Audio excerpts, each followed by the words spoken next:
RTV బృందం భేటీ అయింది ఈరోజు. అయితే శ్రీవర్షిని కోసం కన్నీళ్లు పెట్టుకున్నట్టుగా తెలుస్తోంది. శ్రీవర్షిని బాగోగుల గురించి అడిగి తెలుసుకుంటోంది అఘోరి. అయితే శ్రీవర్షిని కనిపిస్తే అడిగానని చెప్పాలని అఘోరి ఆర్టీవీ బృందంతో అన్నట్టు తెలుస్తోంది. ఇక మోకిల కొమరవెల్లి కేసులో అఘోరికి బెయిల్ లభించింది. రాధిక పెట్టిన కేసులో ఇంకా బెయిల్ రాలేదు. వేములవాడ దర్గాకు సంబంధించిన కేసులో కూడా ఇంకా బెయిల్ రావాల్సి ఉంది. అయితే బెయిల్ ఇప్పించే స్తోమత నా తల్లిదండ్రులకు లేదు, అందుకే నేను ఇంకా జైల్లో ఉన్నాను, అమ్మా నాన్నలకు ఏం చేయలేకపోయాను అనేటువంటి ఒక బాధని అఘోరి వ్యక్తపరిచినట్టు తెలుస్తోంది అలియాస్ శ్రీనివాస్. సో శివయ్య కాళీమాతను నమ్ముకున్నాను అని చెప్తుంది శ్రీనివాస్. ఇక నాకు బెయిల్ ఇప్పించాలంటే తల్లిదండ్రుల జీవనాధారమైనటువంటి ఆవులను అమ్ముకోవాలి, అలాంటి దుశ్చర్యకు వాళ్ళు పాల్పడరు, నాకు అలా ఇష్టం కూడా లేదు, ఎన్ని రోజులు అంటే అన్ని రోజులు ఇక్కడే జైల్లో కూడా గడుపుతానటువంటి ఒక ఆలోచనతో శ్రీనివాస్ ఉన్నట్టు తెలుస్తోంది. ఇక అందుకే నేను వాళ్ళని ఇబ్బంది పెట్టడం లేదు, సనాతన ధర్మం కోసం నేను చావడానికైనా సిద్ధం అనేటువంటి మాటని మళ్ళీ మాట్లాడుతోంది. ఎస్, మా ప్రతినిధి మహేష్ అందుబాటులో ఉన్నారు చంచలగూడ జైలు దగ్గర నుంచి, ఆయనతో పాటు మాట్లాడదాం.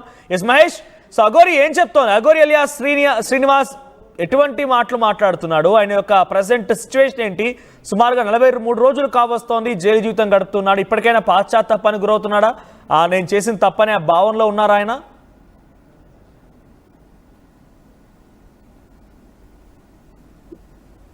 రైట్ మహేష్, వినిపిస్తోందా?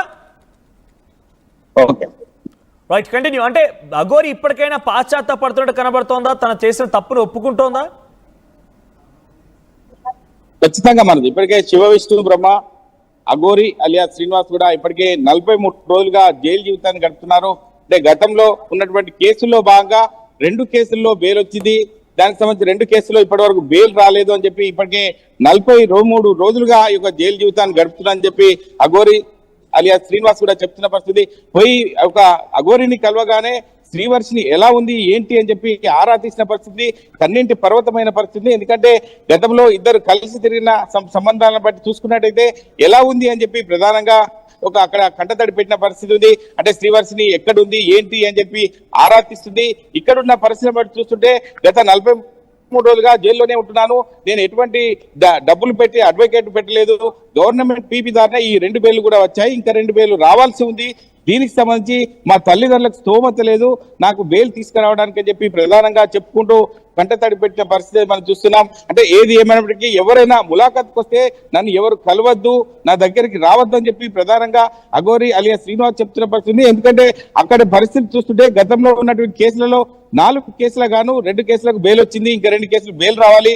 అంటే నా తల్లిదండ్రులకు నేను ప్రత్యక్షంగా ఆధ్యాత్మికంగా దైవ కార్యంలో తిరిగినప్పుడు నా తల్లిదండ్రులను పట్టించుకుని ఉంటే బాగుంటుండేది, మా తల్లిదండ్రుల పరిస్థితి ఉంటే అంత అగోంత పరిస్థితి ఉంది. దానికి సంబంధించి ఇప్పుడు చూసుకున్నట్టయితే వారికి ఎటువంటి ఆర్థిక స్తోమత లేదు నన్ను బయటికి తీసుకురావడానికి చెప్పి ప్రధానంగా చెప్తున్న పరిస్థితి. ఇప్పుడు చూస్తుంటే వారు నా గోవులు అమ్మైనా నన్ను తీసుకురావడానికి సిద్ధంగా ఉంటారు, కానీ నేను ఖచ్చితంగా వాళ్ళకు ఇబ్బంది పెట్టను, నాకు వద్దు, అటువంటి ఇబ్బంది వద్దని చెప్పి ప్రధానంగా చెప్తున్న పరిస్థితి.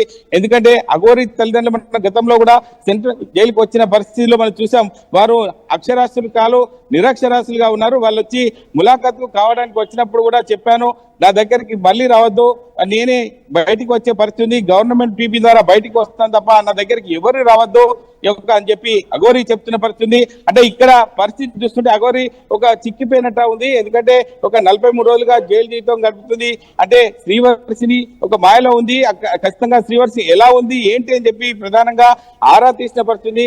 కలిస్తే కూడా ఎట్లుంది ఏంటి అని చెప్పి అడిగి తెలుసుకోండి అని చెప్పి ప్రధానంగా చెప్తున్నారు. అంటే ఏది ఏమైనప్పటికీ ఖచ్చితంగా అఘోరి విషయంలో ఖచ్చితంగా ఇటువంటి సంఘటన చోటు చేసుకుని నేను సమాజానికి దూరంగా ఉంటాను తప్ప ఇటువంటి ఒక సమాజంలో తిరగడానికి నాకు ఇష్టం లేదు, ఖచ్చితంగా నేను బయటకు వచ్చిన తర్వాత ఎవరు కూడా కనిపి అని చెప్పి ప్రధానంగా అఘోరి అలాగే శ్రీనివాస్ చెప్తున్న పరిస్థితి మనం చూస్తున్నాం.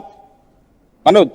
రైట్ మహేష్, అంటే తను ఏం చెప్తోంది? ఇప్పటికైనా నేను ఈ రకంగా చేయడం తప్పు, మోకిలాలో ఏదైతే 15 లక్షల రూపాయలు తీసుకున్నానని చెప్పి ఆరోపణలు ఎదుర్కొన్నారా, కేసులో బెయిల్ వచ్చింది, ఓకే, అంబేద్కర్ని కూడా దూషించింది, ఎవరు అడ్డు చెప్పినా కూడా అడ్డు చెప్పిన వారందరినీ దూషించుకుంటూ వచ్చింది, పోలీసుల పైన తిరగబడింది.